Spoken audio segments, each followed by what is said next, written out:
nobody like you.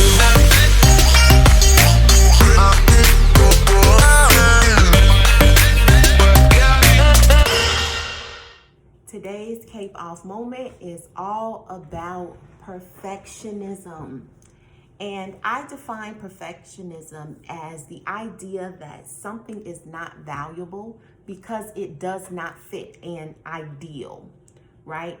And personally, this perfectionism, or the way I struggle with perfectionism, is around my ideas. And so, I ruminate over things. I have a million business plans and so many things that have not launched, not because they're not good ideas, not because they're not ready to launch, but simply because they're not perfect or do not fit this ideal of what I think that they should be.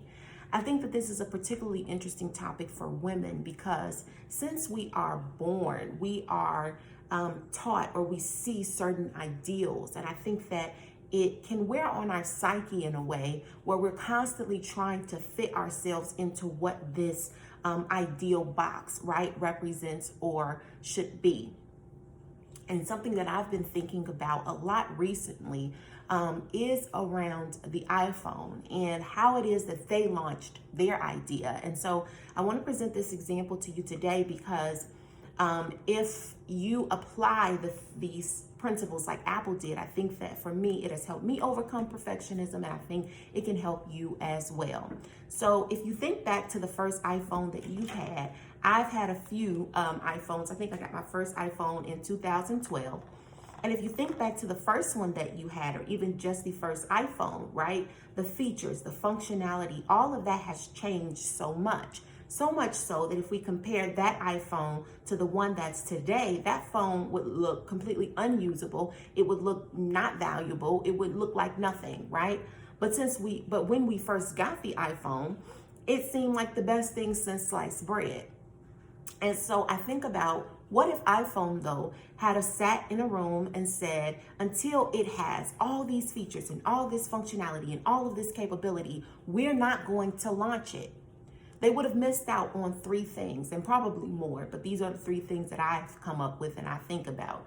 The first thing is they would have missed out on money.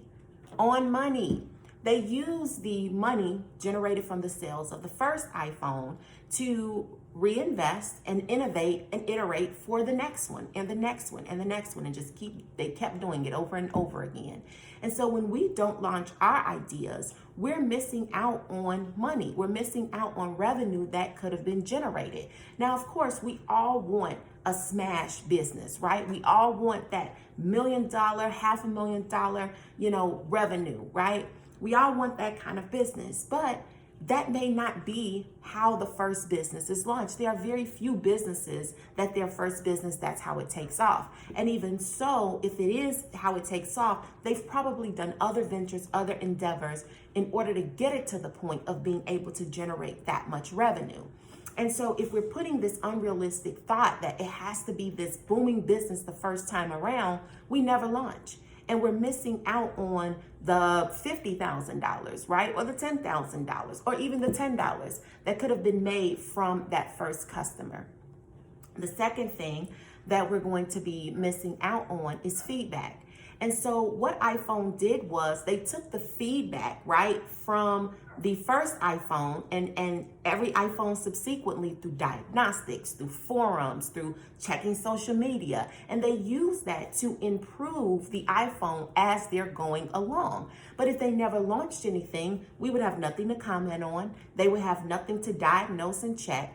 And so when you don't launch your idea, you are missing out on the feedback that you could be getting from your customers to get your idea to better, to expand your idea and make your scope even bigger and get even more customers. Because as the iPhone continued to iterate, right, more and more people migrated to the platform.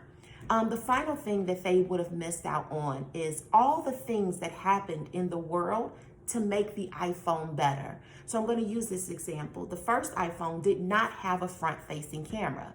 The idea of the front-facing camera came from the creation of social media and people wanting to take pictures of themselves to post on social media.